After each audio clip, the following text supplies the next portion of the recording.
Hey guys, so we'll take a look at Sonic & Knuckles on the Sega Mega Drive, completing our look at the two halves of Sonic 3 in preparation for Sonic Mania. That's a lot of Sonic. So, of course, here we have the PAL version of the game. And the problem that we reach at this point is, I believe this is 1994. And for some reason, Sega decided to switch away from their very nice sort of VHS-style cases and go for these cardboard cases, which are very, very flimsy. They're sort of like the cheap VHS cases that you used to find. So yeah, maybe for like blank tapes or something like that. And unfortunately, my copy is not in great condition.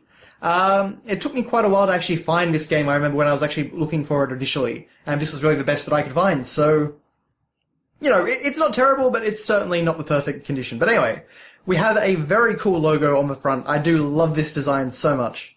So you've got the silhouetted Sonic and Knuckles faces, and you know, this is sort of like the reason why, to me, Sonic was cool in the classic era. I love a lot of the designs. They just had a lot of style to them.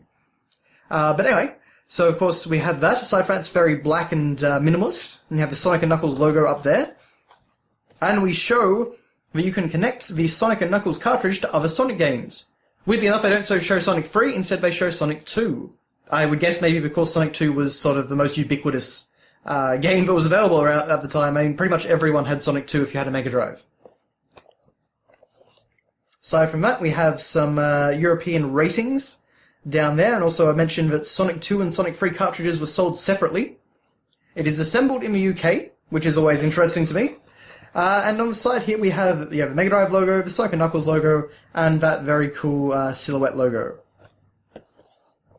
On the top, we've just got, Sega Mega Drive, and we have this little sort of hanger thing here, which never looks very good and is always, again, just another horrible aspect of this stupid redesign that they did. On the other side here, where the game pulls out, we have the logo repeated over and over and over. Again, looking very stylish. Okay, so on the back here, I believe that's supposed to say one player, but it is a bit scratched. Obviously not 1 to 2 player, only the original Sonic 3 has the multiplayer functionality, so you have to actually plug it in and make Sonic 3 and Knuckles to get the multiplayer. But anyway, we got some nice screenshots of the new zones in the game, including the new bonus game. And of course, Sonic and Knuckles join forces to defeat Dr. Robotnik in this massive new adventure. Experience the sheer power of Knuckles' fist attack, super glides, and wall climbing skills. Or let rip Sonic's awesome super speed. Yep.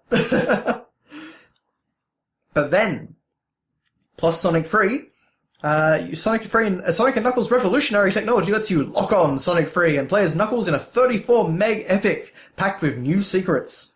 And that is really the best way to play these games, honestly. I don't recommend playing Sonic and Knuckles by itself because it's definitely an inferior product in my opinion.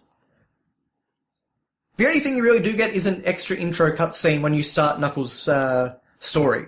So that's just one little extra thing.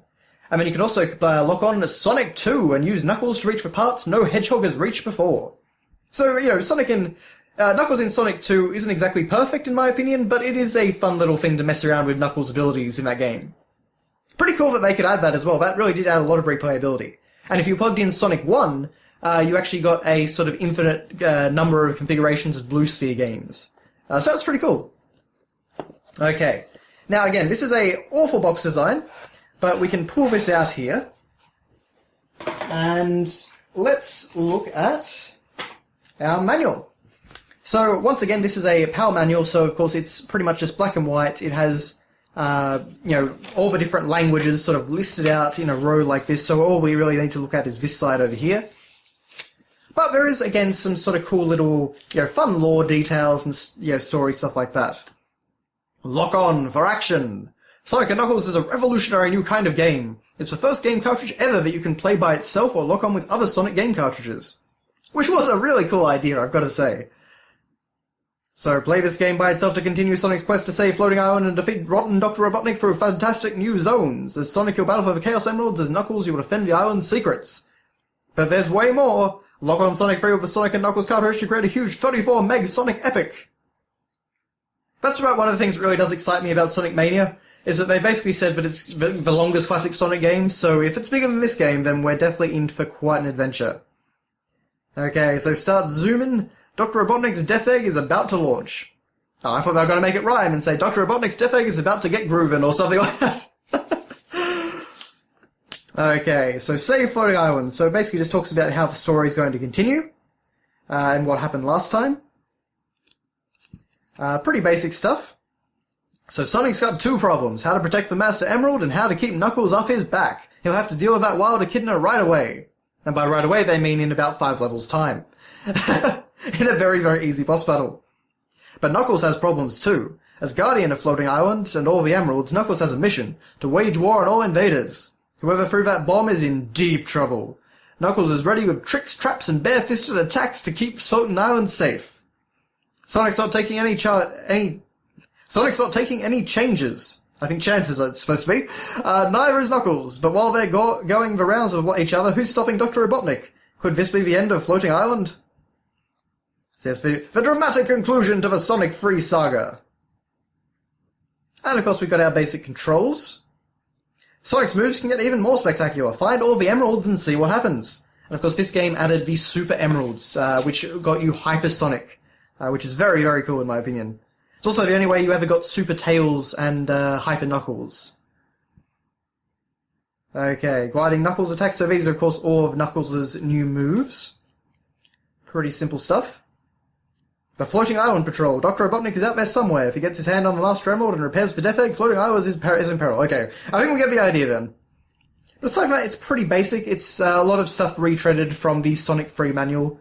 We've actually got some sort of different pictures of the various items. So you can see we've actually got sort of close-ups of the logos of each of the shield monitors, whereas we just had a picture of a flame shield in the last manual. But I don't think we're really missing too much here. Zip through the zones. So then, of course, we go through all the different zones. So Mushroom Hill Zone. Fantastic mushrooms cover the lush hills deep in Floating Island's interior. Okay, but I didn't actually realize that Mushroom Hill is in the interior of the island. Many useful kinds of plants grow here. See how they can help you. Flying Battery Zone. Go flying on Robotnik's warship. Watch where you step. Sneaky traps are everywhere. Pretty much, usual sort of stuff, but we actually do get some nice screenshots of every zone this time. So that's at least a good improvement. Of course, Lava Reef Zone, Hidden Palace Zone, and Sky Sanctuary Zone. Man, this game really does look fantastic. Then, of course, we have Death Egg Zone and the hidden Doomsday Zone, where Sonic unleashes incredible emerald forces in this final shattering showdown with Robotnik. Definitely my favourite final Sonic level in a game. And then we have the 3D special stage, which of course is the blue spheres again. But you have to have, of course, all new blue sphere levels due to the Super Emeralds. And of course the new bonus stage, the Glowing Spheres stage, which I am absolutely terrible at. Oh, okay, I also didn't realise that Sonic and Knuckles added the Slot Machine stage. That one I am generally much better at. But yeah, that's pretty much luck-based entirely, so.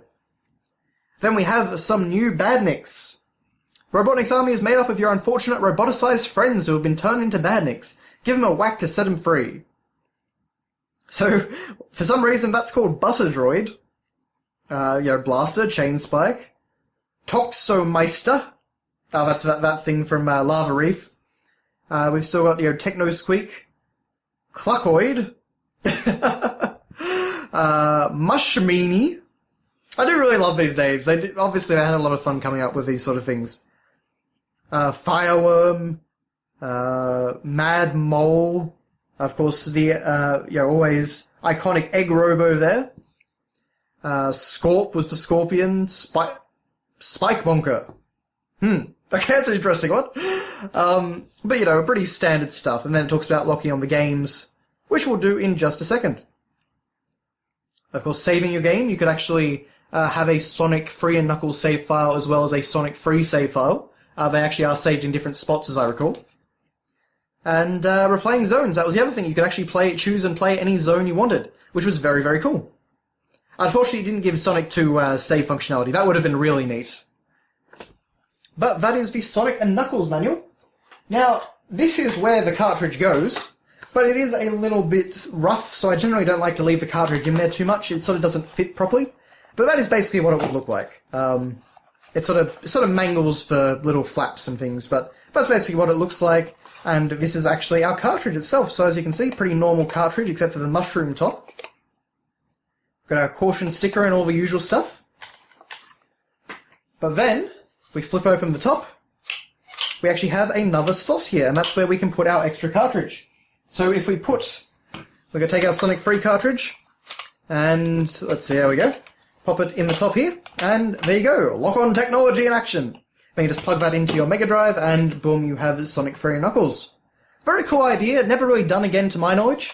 I guess cartridges really did go out of fashion for the most part.